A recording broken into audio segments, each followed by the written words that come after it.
Pup is offshore with its mother, nursing and just hanging out. Noah tells us that mother and pup should be on the beach nursing for 30 days and not go in the water during that time. Apparently, our 006 didn't get the memo. If she did, she's not following it. Our 006, or Eve, is the matriarchal head of some 44 seals in the main Hawaiian Islands. About a mile away, we find Eve's daughter, RB16, with her 7-day-old pup. Interestingly, we find this pair manifesting the same behavior as the previous pair in that they are nursing in the water just off the beach. Here's another view of RB16 in the water. In the background is RI15 and her 21-day-old pup.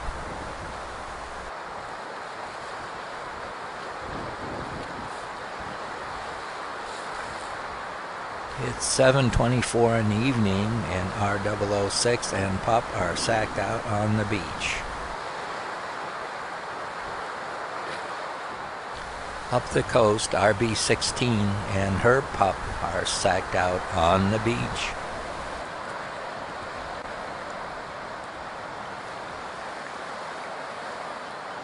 It's day 8 and Eve and her pup are just stirring on the beach. 6:27 in the morning.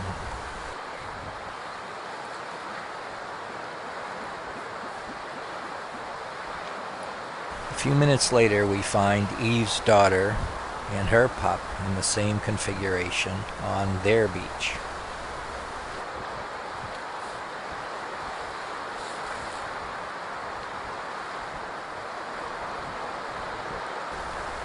Four and a half hours later, we find Eve and her pup are back in the water and taking it easy.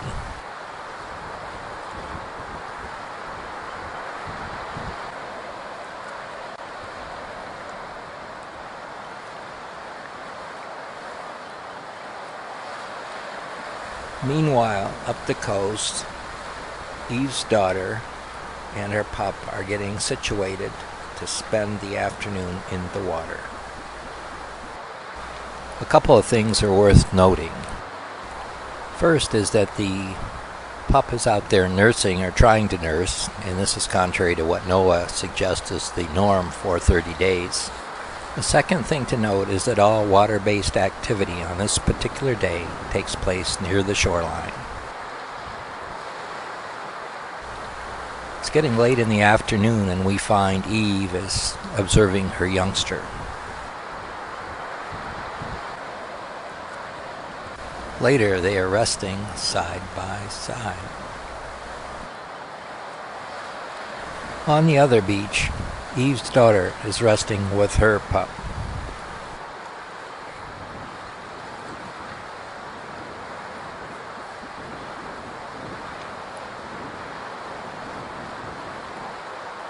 It's just about nightfall and RB16 and her pup are hauled out on the beach where they will spend the night in the background.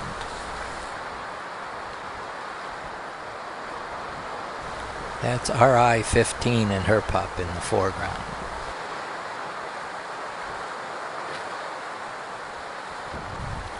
It's 6:23 a.m. on the morning of May 19th, 2013. And Eve is being nursed by her pup.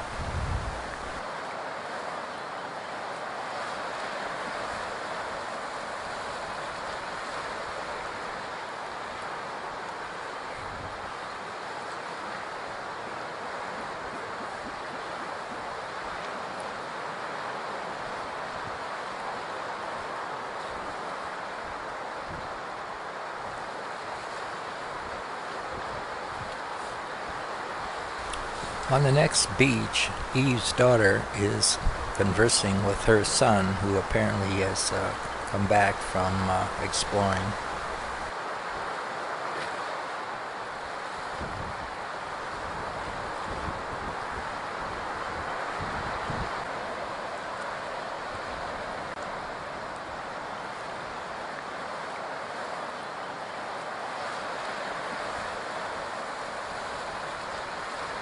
Each day it is apparent that the pup is venturing farther away from its mother before returning.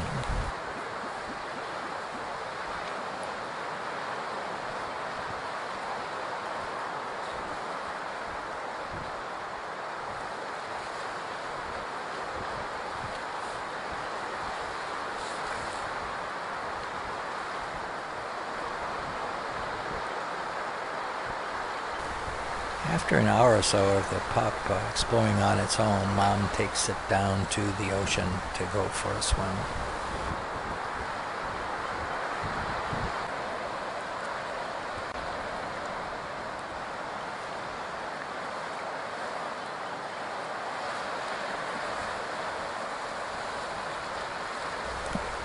It appears that the emphasis is not on swimming, but just hanging out in the water and perhaps attempting to nurse. In the process of reviewing this second 6 days in the life of a monk seal, I have found that Mom is constantly working with the pup to teach it the ins and outs of being a seal, a sea creature. Early on, the pup wants to head back into shore, but Mom lets it know that the action is in the water with her, not on shore. Both parents seem to be manifesting the same sort of effort with regard to their pup, and that is for it to be in the water, in the now, and be a marine creature. It's 6 hours later than we last saw Eve and her pup. They're now on the beach taking it easy.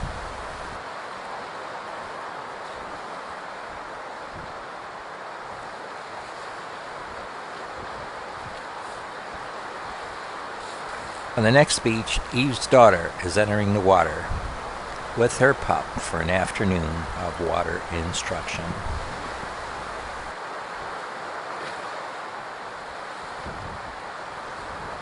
Note that Mom and Pup are farther offshore. The pup appears to be more at ease in the water than it was just a few days ago.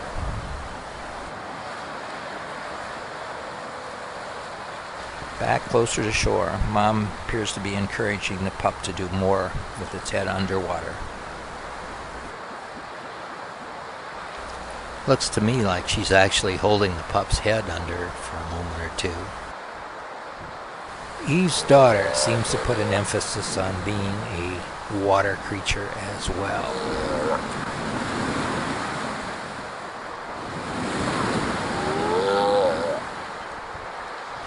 Mom comes ashore to check with the cameraman to see if he's getting all the action. She doesn't want anything to be missed.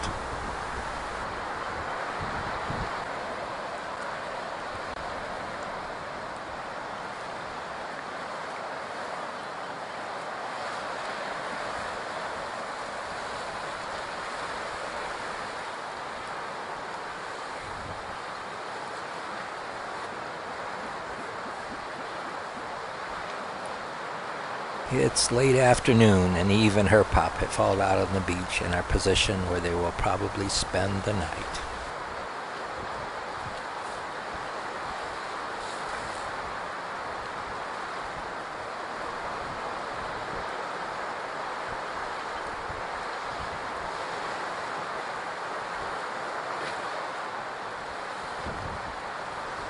Up the coast, Eve's daughter and her pup have hauled out, where they will probably spend the night.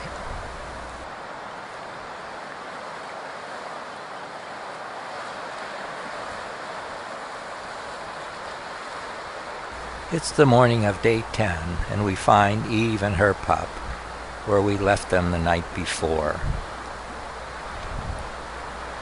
just starting to get up.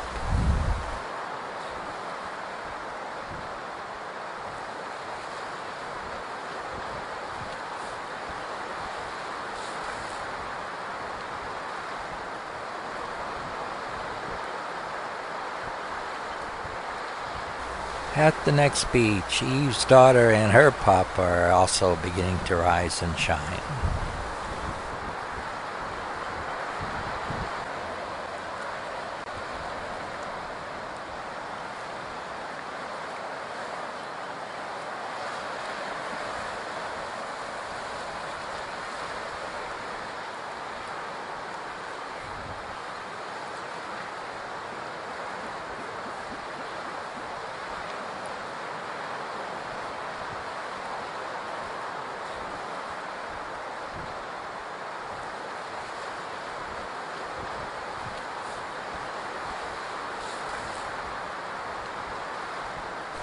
What do you think? Doesn't it look like Mom's putting an emphasis on being in the water for the sake of being in the water?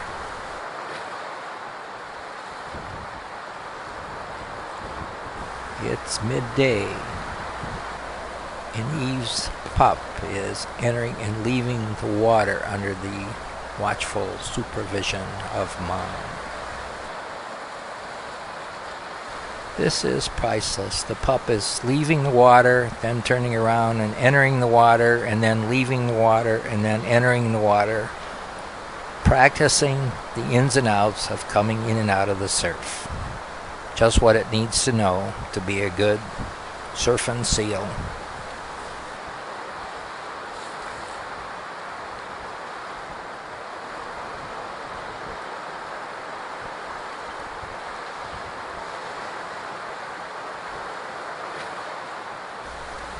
After watching her munchkin do this routine for a number of times, Mother decides it's time to do something else and to go into the water and continue swimming lessons.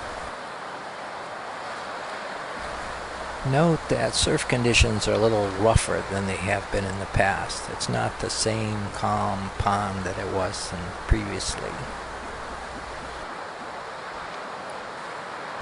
Maybe it's me, but I believe that the pup is much calmer and more able to cope with these conditions than we have seen in the past.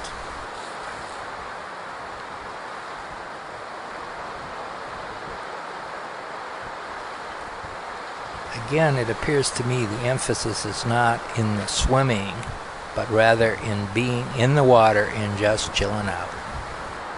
It is mid-afternoon, and Eve's daughter is on the beach with the pup, thinking about what it wants to do for the rest of the afternoon.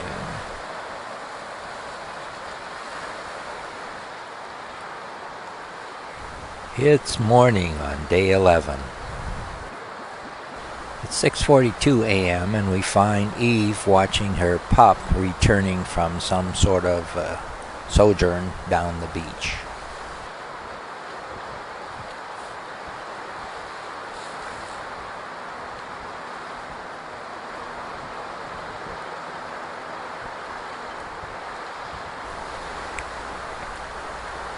This is another angle 20 minutes later of Mom on the beach.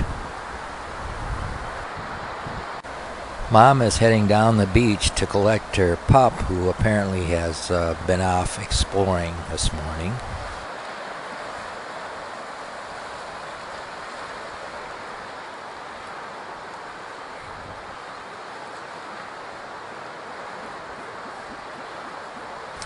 The pup is the moving rock in the cluster of rocks in front of Mom.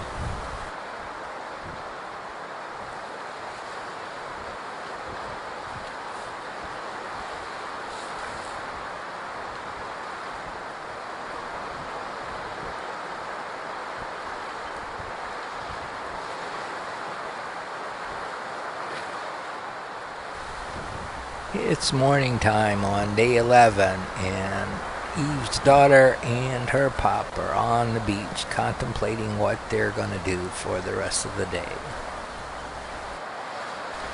Note the bleach mark 5 placed on the 7-day-old monk's seal. In the next 20 days or so, the pup will shed its coat and lose the bleach mark. It will be interesting to see if the alien scent causes this mother to abandon her pup. Bleach marking is a very effective way of marking monk seals for sharks. The smell of bleach can travel for miles in the ocean.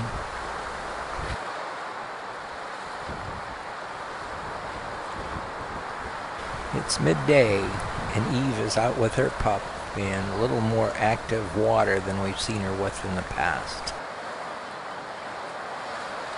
This is the logical thing to learn when you realize and remember that monk seals as adults spend very little time on shore.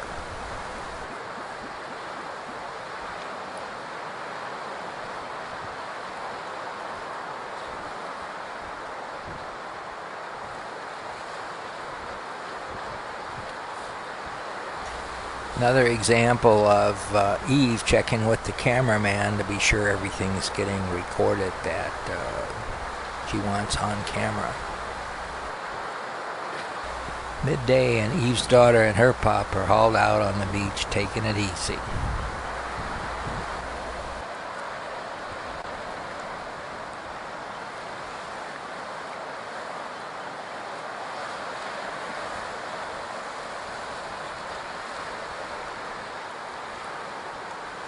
It's late in the afternoon, and Eve and her pup have hauled out close to where they usually spend the night.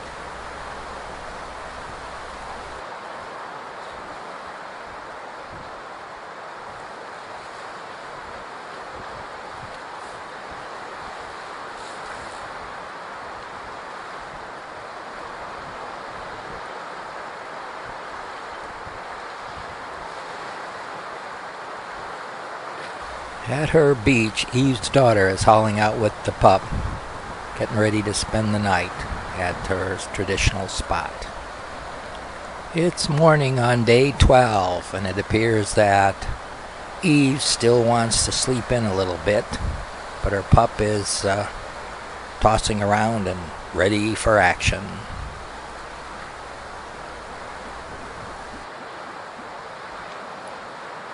It's about 8 o'clock, and Eve's daughter and pup are out swimming around in the surf.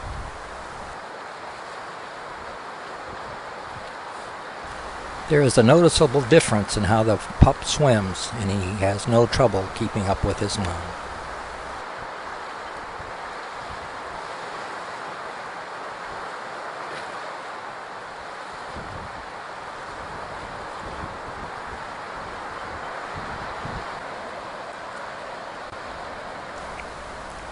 A short time later, Mom and Pup have returned to shallow water and are practicing their shallow water swimming techniques. Perhaps a more correct interpretation of events is that Mom and Pup are practicing just hanging out in the water, like a seal would do.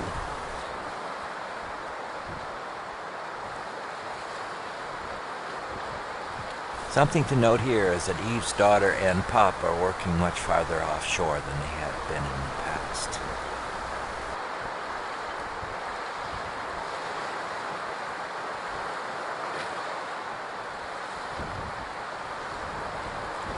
Again, note that the emphasis seems to be on just hanging out, offshore or inshore, wherever. It's just hanging out in the water.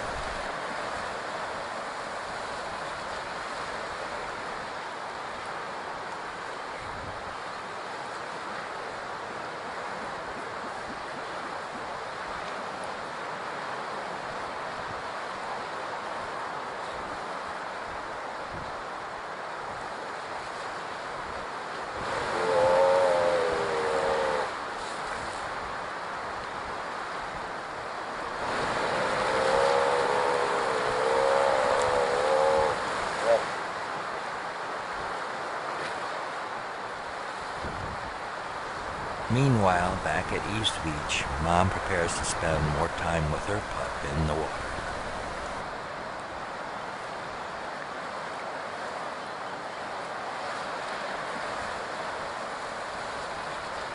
As in previous days, Mom and Pup will spend most of the morning in the water.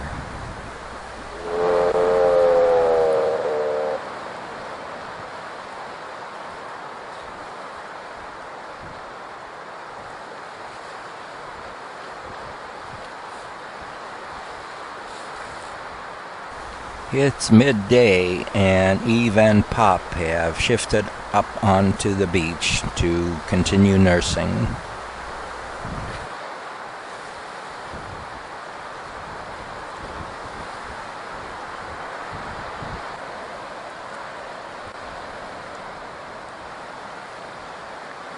At the next beach, we find a young photographer walking by a nursing seal and her pup. As is the usual case, the seals don't even react.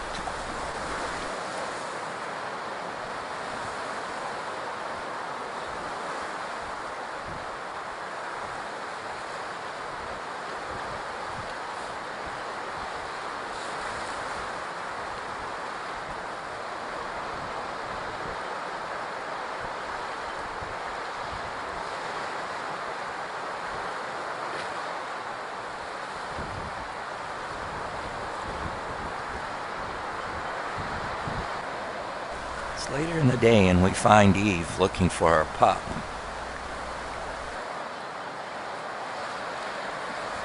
She has lost sight of her pup, and she calls out for it and moves down the beach looking for it.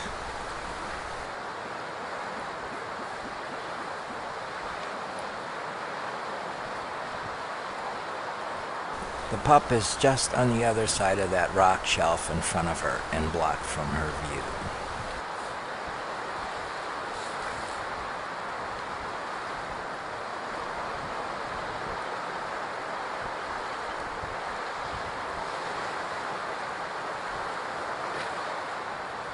The pup materializes and looks over the rock and tries to figure out how to get back to Mom.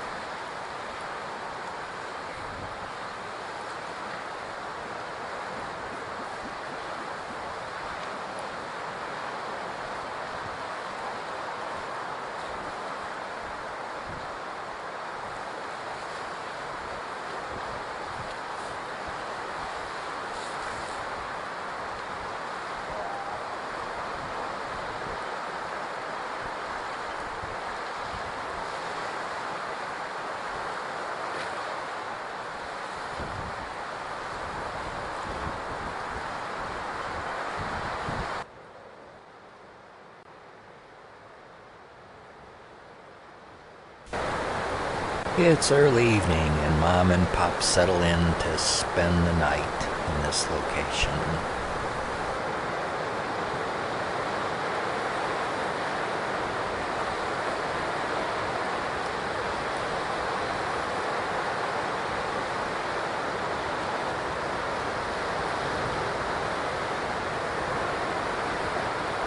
It's sunset on day 12, and this concludes our observation.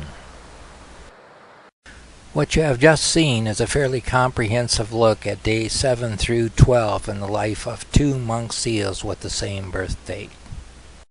The similarity in the behavior of the two pairs was most evident and very interesting. The first few days, water behavior was near shore. Later, it shifted more offshore. The focus of both parents appeared to be to instill in the pup that it was a marine creature and that it belonged in water. Swimming skills improved dramatically over the course of this observation. Pups were observed venturing off from their mother with greater frequency and distance from same. During this time period, both pairs appeared to return and overnight at the same relative position on the beach. Special thanks to Eric K. Brown, marine ecologist, Kalaupapa National Historic Park, and James K. Walsh, PC, attorney at law, Eugene, Oregon. Until next time, peace be with you. We're home now to 4 different species of penguins. I'm standing in front of there's called a temperate bird that's a warm weather loving penguin. Doesn't especially like the cold and snow. This bird originally hails from the west coast of Peru, lives about 7 hours by car south of Lima, and lives on just an outcropping that goes out into the ocean, and the continental shelf comes up real close to the surface here. It's very abundant in seafood, which the penguins have to survive. So we've got 11 Humboldt penguins that came to the Kansas City Zoo, and they've got an indoor-outdoor exhibit, and they're going to be in a 25,000-gallon saltwater tank. We have 3 other species that are going to be in the cold weather exhibit, and that's an all-enclosed exhibit that will be kept at 42 degrees, and that's a 100,000-gallon saltwater tank. And we've got the big king penguins that stand about 3 foot tall. We've got 6 of those that came to the zoo, and they're not the most active of the penguins. They're kind of big and regal looking and kind of walk around sort of stately and kingly, and I think that sort of is why they named them that. Then we've got a little bit smaller penguin, the Gentoo. We've got the most of those. There's 23 of those in this exhibit, and they're the most playful, just in the water all the time, swimming and jumping and porpoising, and really, I think the bird that everybody will love to see because of the activity level. And then we've got these little bitty guys, probably 12 inches tall, 14 inches tall, are rock hoppers. and they're known by the little yellow feathers that come off the side of their head. And rockhoppers, because they got a little toenail on the end of their flippers, and they can actually climb up rocks, and they're kind of fun to watch. That exhibit will be kept at 42 degrees. We've got snowmaking machines, 100,000 gallons of salt water, and it should provide lots and lots of fun viewing out here at the zoo. Well, it was a great addition when we were able to bring polar bears back to the zoo a couple years ago. That made a tremendous impact on the zoo, the attendance, and kind of people's perception of the zoo. Adding this Penguin Plaza exhibit just sort of amplifies that and takes us to a whole new level. I think once people of Kansas City see this exhibit and just enjoy it and see how playful and fun the penguins are, and really the top zoos in the country, top aquariums have the big indoor cold penguin exhibits, and puts us in a class that's very unique. Very few zoos build structures like this and put the resources into this. This is kind of that luxury thing in a zoo that if you can afford it, you love to have it. A lot of zoos will just make a small outdoor exhibit because warmer weather birds are easier to get, and when you don't have to refrigerate the water, it makes it much more economical to open. So I think this will have a tremendous impact. Everybody loves penguins and polar bears and elephants. It's one of those animals that people just absolutely love to see. They come to the zoo just to see penguins, and I think once the residents of this area see this exhibit, they're just going to be blown away and realize how much this is going to mean to the zoo, to the city, and to their animal viewing, and hopefully it'll enable us to do a lot more of this sort of thing here at the zoo in the next few years. We're open 9:30 to 4 every day. We're closed Thanksgiving, New Year's, and Christmas Day, just those 3 days. Otherwise, we're going to be open 9:30 to 4. Our memberships for 2014 are on sale. If you're a Jackson County, Clay County resident, those are half price. Admission is half price. Best deal in town, always free parking. There's just always something going on out here at the zoo, and just a great place to spend a couple hours on maybe a cold winter afternoon, or as spring approaches. It's just always something going on, so come out and see us at the zoo.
It's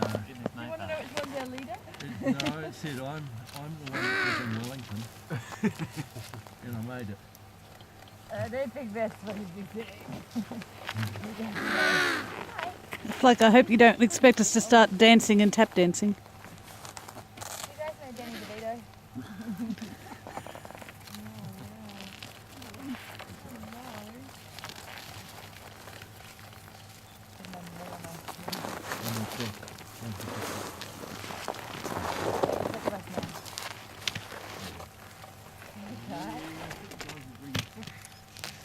Totally. I heard there's a fish lane here.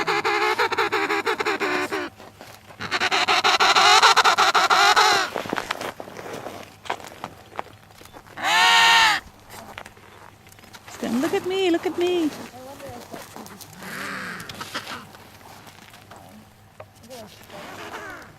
that's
They're coming for you. Don't move. So I'm going to get another one. This is just so great.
Cutie buns? Hello.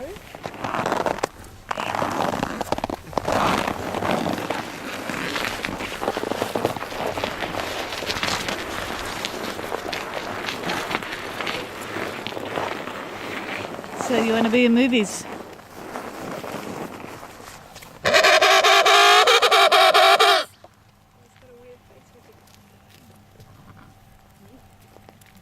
They're getting me or him. Thank you.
toilet for?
This is what I feel like.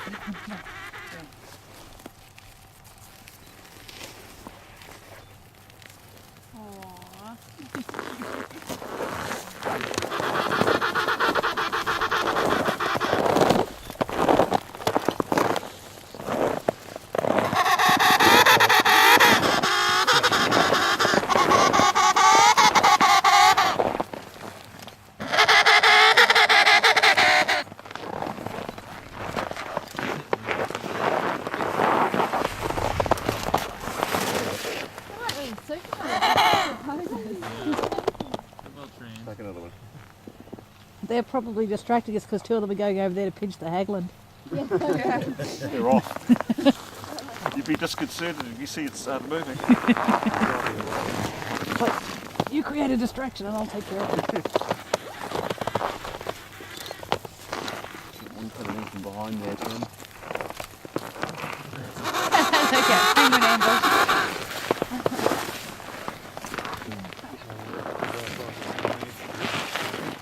They're going to steal the hagland. They probably know these chocolates in survival games. Someone tells them. Yeah, they've done this before. Put some to front, the rest of us run for it.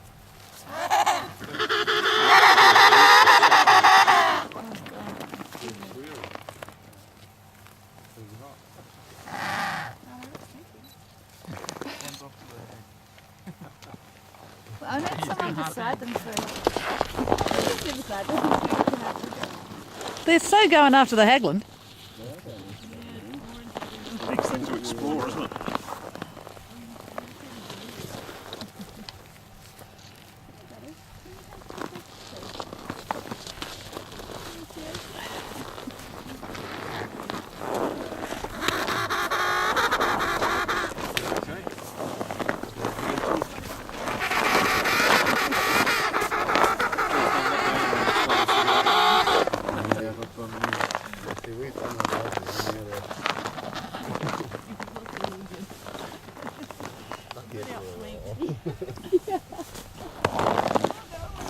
David, I just you to hold that for a moment so I can Get still in it. recording, Oh, sorry. so I can get some still shots. Sure.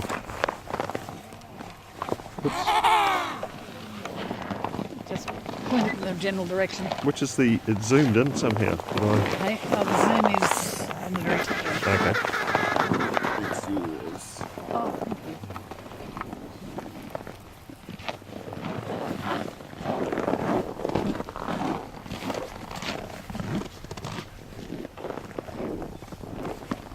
About that rule about being 10 metres away, how do we sort of so they surround the If headland? they come so to we us, stop and they approach pretty much. If they surround the headland, then you're kind of in trouble. might have to move on.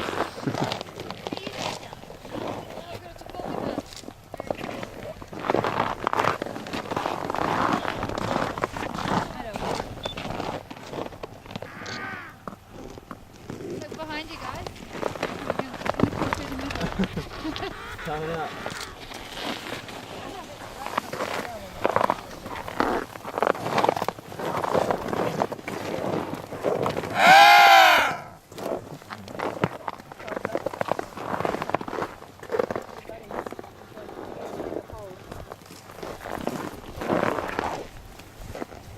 Which is the viewing area for the penguins. This is our Falklands Conservation Station, and that's one of the many projects that Edinburgh Zoo is involved in out in the wild to try and help to conserve the species. And if you want to find out more about how you can help with these conservation projects, you coming to the zoo funds the projects. If you want to help out further, you can become a member of the Royal Zoological Society and also become a sponsor of any of the animals in the zoo.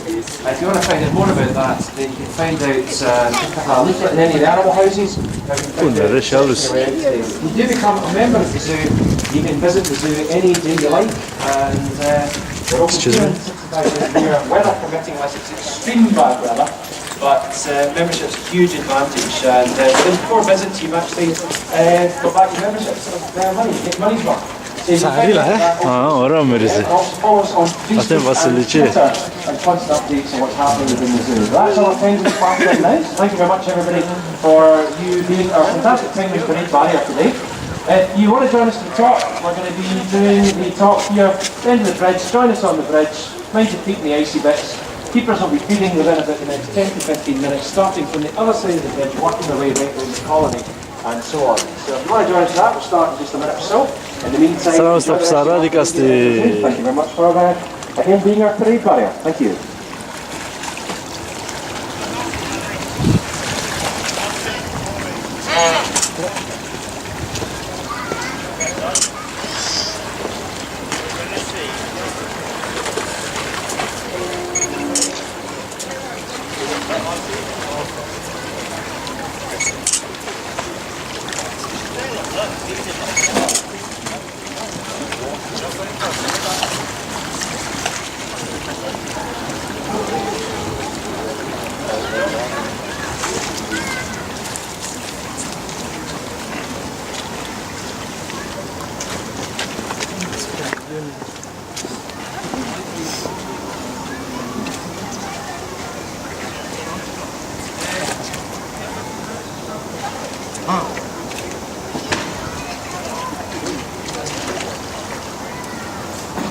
Okay, so good afternoon again everybody, welcome to our Penguin Talks. Again, my name's Barry, our keepers Lorna and Michael are just heading across to prepare the fish to come up. They should be up 10-15 minutes or so roughly, and starting from the gates and the bridge, well, on the other side of the bridge leading up there.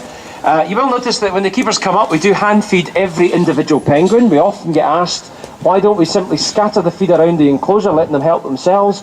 But to hand feed every individual ensures that everybody gets a fair share, including old Mr. Hippie, our oldest Gentoo, who's now 31, and he's not as quick on his feet. So if we were to scatter the food around the area, basics such as that.